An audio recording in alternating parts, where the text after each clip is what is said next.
Olá, que bom estarmos juntos mais uma vez. Espero que esteja tudo bem com você. As religiões sempre foram uma das faces mais enigmáticas da humanidade, concorda? É certo que muitos de seus conhecimentos só podem ser atestados por uma verdade de fé, mas mesmo assim, se pararmos para analisar as diferentes traduções dos textos que chegaram até nós, os achados históricos que comprovam ou refutam o que está escrito nos livros sagrados e, principalmente, quais conteúdos foram eleitos para estar nesses livros, veremos que existem coisas muito mais complexas por trás de nossas interpretações. O livro de Enoque, por exemplo, um dos principais exemplares encontrados junto aos manuscritos do Mar Morto, traz revelações impressionantes que, teoricamente, foram deixadas de fora das Bíblias judaicas e cristãs por contradizer os ensinamentos que queriam ser transmitidos por aqueles que outrora controlavam nosso acesso ao conhecimento. Mas isso, felizmente, não acontece mais. Com o advento da ciência e da democracia, todos nós nos tornamos livres para realizar pesquisas e compartilhar os resultados entre os nossos pares, fazendo o conhecimento da humanidade avançar, independente se isso irá ou não desagradar quem está no poder. Hoje, nós viemos aqui compartilhar alguns desses conhecimentos com vocês. Aliás, existem muito mais questionamentos do que respostas propriamente ditas, mas as perguntas também são importantes para fazer o nosso entendimento crescer e, assim, expandir a nossa consciência sobre as coisas. Acompanhem comigo alguns segredos que podem estar escondidos nos textos bíblicos. No livro do Êxodo, que está presente tanto nos escritos judaicos quanto cristãos, Moisés recebe os 10 mandamentos de Deus após desaparecer por 40 dias no Monte Sinai.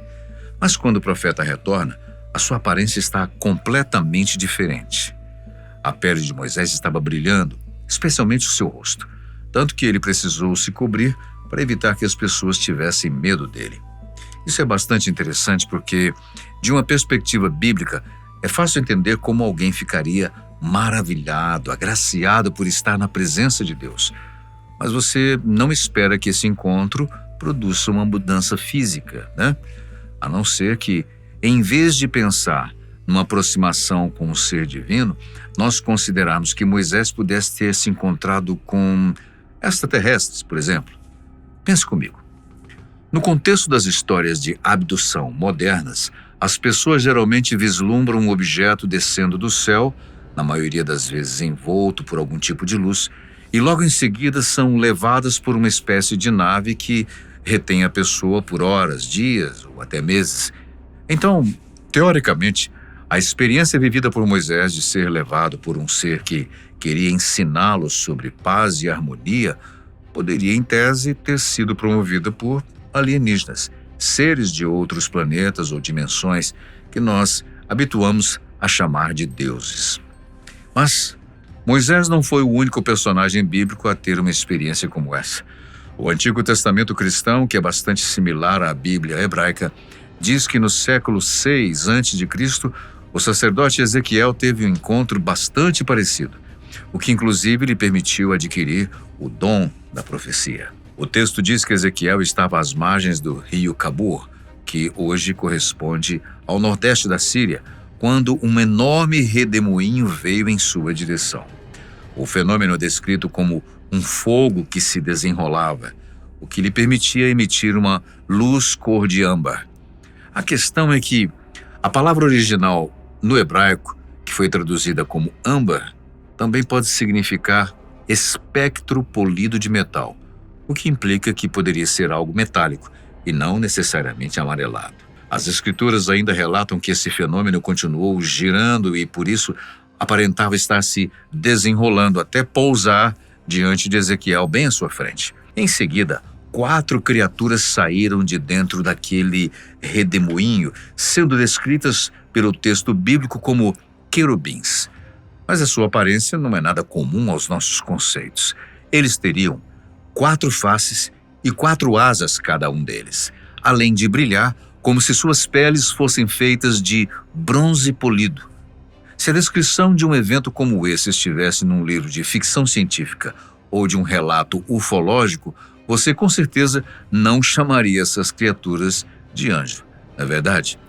Mas, voltando ao relato bíblico, Ezequiel disse que foi levado ao céu por esses seres e que eles lhe mostraram diferentes coisas e lugares que deram a ele o dom da profecia, de saber o que iria acontecer no futuro. O sacerdote disse ainda que esses seres eram parecidos com humanos, mas os seus rostos lembravam faces de animais, e o que alguns interpretam como um possível traje espacial, como se as criaturas estivessem usando uma máscara para conseguir respirar ou algo parecido. Agora, preste atenção nesse trecho extraído diretamente do primeiro capítulo do livro de Ezequiel, entre os versículos 15 e 21. Observando, vi uma roda no chão, ao lado de cada um dos 4 animais. No aspecto, na estrutura, as rodas tinham o brilho do topázio. O formato de uma era o formato das 4. O aspecto e a estrutura delas era como se uma roda estivesse no meio da outra. Rodavam para os 4 lados sem precisar virar. O aro delas era muito grande e estava cheio de olhos por toda a volta. E isso nas 4 rodas. Quando os animais se moviam, as rodas se moviam junto com eles. Quando os animais se levantavam, as rodas também se levantavam. Na direção para onde ia o vento, iam as rodas. Elas subiam junto com os animais porque o espírito dos animais estava nas rodas. Quando os animais andavam, as rodas também andavam. Quando os animais paravam, elas paravam. Quando eles se levantavam do chão, as rodas também se levantavam, porque o espírito dos animais estava nas rodas. Veja bem, o profeta descreve 4 rodas que se movimentam junto com os seres, como se os seus espíritos estivessem conectados. Cada uma delas é formada por um aro dentro de outro aro, como se fossem de fato uma nave ou qualquer tipo de sistema de locomoção. Ora, essa é a principal descrição bíblica de uma nave espacial, segundo os apoiadores dessa teoria. Está bastante claro que o que Ezequiel está descrevendo não é proveniente deste planeta, mas de outra dimensão, seja divina ou não. Isso aconteceu com Ezequiel e também com Moisés. O fato é que eles foram retirados dos seus lugares de origem para serem informados sobre alguma coisa antes de serem devolvidos novamente. Encaixa-se perfeitamente na descrição de qualquer tipo de abdução moderna. A única diferença é que agora elas são interpretadas segundo um novo contexto. Concorda? E por falar em diferentes interpretações, vamos nos focar num ponto-chave que quase passou despercebido nessa experiência de Ezequiel. Os anjos, ou querubins. Você acredita na existência deles? De acordo com a pesquisa encomendada pela Nielsen, uma das maiores empresas de coleta de dados estatísticos do mundo, quase 70% dos americanos concordam com a existência dos anjos. Não existem dados feitos apenas para a população brasileira, mas podemos ter esse número como base, já que a nossa cultura em diversos aspectos é bastante parecida. Portanto, a maioria das pessoas acredita que sim, de fato existem os anjos. Mas quem são eles? Ou melhor, o que são eles? Pequenos seres que nos observam das nuvens? Ajudantes de Deus? Ou algo mais? Responder a essas questões com certeza não é uma tarefa fácil. Por isso, vamos dar uma olhada no que dizem os textos bíblicos. No livro do Gênesis, os anjos são descritos como seres divinos enviados à Terra como mensageiros de Deus. Essa seria sua primeira função, ser um intermediador entre o Criador e suas criaturas, já que especialmente depois do pecado original, cometido por Adão e Eva, nós nos tornamos indignos de estar na presença de Deus. Isso se comprova pelo termo original usado para designar os anjos em hebraico, malach, que traduzido de forma literal significa mensageiro. Até mesmo em grego, uma das principais línguas usadas para difundir o cristianismo e o judaísmo, a palavra angelos não significa anjo, mas sim uma derivação desta. O seu real significado é intermediário, o que confirma que ela trouxe o sentido original presente nos primeiros textos. Aliás, é importante salientar que os anjos, esses mensageiros ou ajudantes de Deus, não são uma exclusividade da cultura e tradição judaico-cristã, mas estão presentes no imaginário de vários povos, incluindo na cultura latina, grega, babilônica e islâmica, além de possuir análogos descritos com a mesma função em praticamente todas as religiões mundo afora, mesmo que recebam características e nomes distintos. Mas existe algo comum a todas essas definições angelicais. Os anjos não são, por definição, criaturas desse planeta. Isso independente se estivermos adotando uma concepção religiosa ou não. Sendo assim, os anjos sempre serão extraterrestres, independente se isso significa chamá-los de seres divinos ou alienígenas. Entende onde eu quero chegar? Acontece que, com o passar dos anos, a nossa concepção sobre o que é um ser extraterrestre mudou. Antes, quando só existia a perspectiva religiosa, tudo era explicado por conceitos divinos. Mas relatos e vestígios de encontros de humanos com criaturas exteriores, vamos dizer assim, são tão antigos quanto a própria humanidade. E isso está estampado até em pinturas rupestres de milhares de anos atrás. Sejam eles anjos, querubins, mensageiros de Deus, astronautas antigos ou seres de outras dimensões, essas criaturas, vamos chamar intermediárias, parece que sempre estiveram entre nós, auxiliando ou não a nossa trajetória sobre a Terra. Mas como assim, André? Bom, se essas criaturas são, ao menos na perspectiva bíblica, ajudantes de Deus, como seria possível que eles tivessem uma função maligna? Ora, estamos falando dos anjos caídos. Pensou que nós esqueceríamos deles? Existem várias passagens bíblicas que permeiam esse assunto, mesmo quando é preciso colocar um pouco mais de interpretação para deixar as coisas claras. Por exemplo, vamos falar da serpente do jardim do Éden, né? Não há nada que diga explicitamente que ela é a representação do demônio tentando contra os primeiros humanos, mas essa é a interpretação mais comum da nossa tradição, influenciada pelos conceitos cristãos.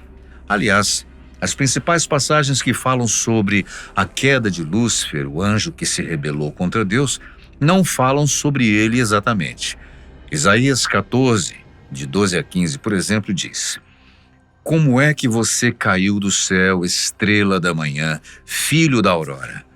Como é que você foi jogado por terra, agressor das nações? Você pensava, eu vou subir até o céu e colocar o meu trono acima das estrelas de Deus. Vou me sentar na montanha da Assembleia, no cume da montanha celeste. Subirei até as alturas das nuvens e me tornarei igual ao Altíssimo. E agora, você está aí, precipitado na mansão dos mortos, nas profundezas do abismo. Geralmente, interpretamos isso como o lançamento de Lúcifer, a estrela da manhã, ao inferno, não é? Mas pode até ser. Contudo, o texto fala de maneira literal sobre o rei da Babilônia, Nabucodonosor II. Outro exemplo clássico está em Ezequiel 28, de 12 a 16. Assim diz o Senhor Javé: Você era um modelo de perfeição, cheio de sabedoria e beleza perfeita.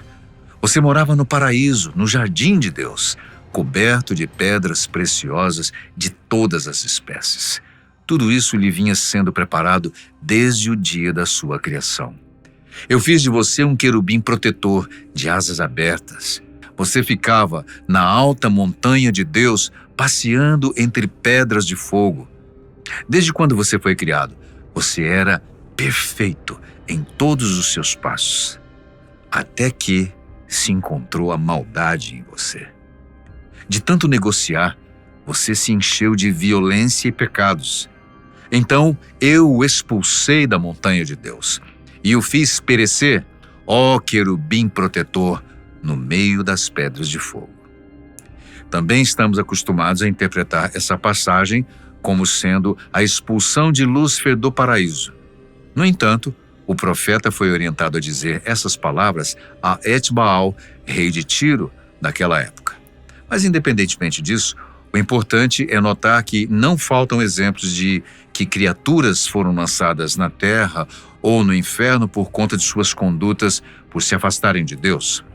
Tudo isso, como vimos, está contido nos textos bíblicos, mas existem outros ensinamentos que não chegaram a nós, pelo menos não na forma canônica, na forma definitiva como a Bíblia é apresentada a nós. Por exemplo, no livro de Enoque, um dos principais textos contidos nos manuscritos do Mar Morto, encontrados no final da década de 40, existe uma perspectiva bastante interessante de que os anjos caídos foram, na verdade, os primeiros a chegarem na Terra. A narrativa é muito similar à qual estamos acostumados. Os anjos, criaturas menores que tinham a missão de servir aos propósitos de Deus, rebelaram-se contra o Criador para tentar assumir o poder. Como forma de castigá-los, Deus os enviou para a terra. Fato que ocorreu no Monte Hermon, uma montanha localizada na fronteira entre o Líbano e a Síria. Enoque, que era filho de Jared e pai de Matusalém, o 7º descendente de Adão, relata inúmeros eventos envolvendo anjos que, de acordo com alguns, mais parece a descrição de visitações de seres extraterrestres, incluindo a utilização de naves e coisas parecidas, como vimos no livro de Ezequiel. O mais interessante é que o patriarca deixa claro que esses seres influenciavam diretamente a vida das pessoas, incluindo o fato de que eles mantinham relações sexuais com seres humanos, o que teria promovido o surgimento de uma nova espécie híbrida de gigantes, os Néfilins ou Nefilins. E vale ressaltar que Enoque não chamava esses seres de deuses, mas de guardiões dos céus ou vigilantes, o que só reforça a tese de que o fenômeno não estaria relacionado a algo divino, mas alienígena. E essa não seria a única forma que os anjos poderiam usar para influenciar a vida dos humanos. Você provavelmente já ouviu falar do anjo Gabriel, não é verdade? Ele foi responsável por anunciar o advento de Jesus e João Batista na tradição cristã. Mas você sabia que ele também está presente no islamismo? De acordo com algumas correntes dessa crença, o anjo Gabriel teria passado anos com o profeta Maomé, período em que ele teria sido o seu guia e mentor. Durante esse tempo, o anjo teria fornecido todas as informações necessárias para a escrita do Alcorão, o livro sagrado dos muçulmanos, além de levar Maomé consigo para circundar o planeta, outro elemento bastante condizente com uma abdução. Aliás, essa ideia de que um anjo lhe acompanha a todo momento, ela não nos é estranha. De acordo com uma pesquisa de 2008 do Instituto de Estudos de Religião da Universidade Baylor, 55% dos adultos americanos acreditam ter um anjo da guarda. Novamente, não existe uma pesquisa dedicada como essa ao público brasileiro, mas também podemos inferir que o percentual seja mais ou menos o mesmo aqui, ou até mesmo maior. A ideia de que um enviado de Deus está conosco a todo instante, protegendo e nos livrando de todo mal, também é bastante antiga. Ela está presente, inclusive, no livro de Enoque, onde é listada uma verdadeira milícia celeste criada para combater o mal. Os muçulmanos também acreditam nisso, mas para eles não existe apenas um, mas 2 anjos, que servem não somente como protetores, mas como vigias que anotam tudo o que fazemos para levar ao dia do julgamento. É muita pressão, né? Essa ideia também é bastante comum entre algumas correntes cristãs, especialmente sobre a proteção e não tanto sobre a vigilância. Mas é importante notar que, pelo menos no livro de Enoque, esses seres, na maioria das vezes, são vistos como criaturas de carne e osso, que podem ser tocados, interagir com seres humanos, algo que não acontece geralmente e que não sobreviveu à tradição criada pelo cânone bíblico. Vamos pensar aqui, será que isso indica que esses visitantes não estão mais entre nós? Ou eles tiveram que alterar a sua forma em algum momento da nossa história? Tudo isso é bastante curioso, né? Mas, feliz ou infelizmente, não é possível afirmar com 100% de certeza onde está a verdade em tudo isso. Eu acho que teremos que continuar buscando, o que não é de todo ruim, pois muitas vezes o prêmio pode estar no trajeto, não no destino, especialmente quando estamos falando sobre a jornada pelo conhecimento. E o que você acha sobre tudo isso? Deixe nos comentários para enriquecer toda a nossa inteligência coletiva. Nós agradecemos muitíssimo a sua companhia, sempre muito especial. A gente se vê no próximo vídeo.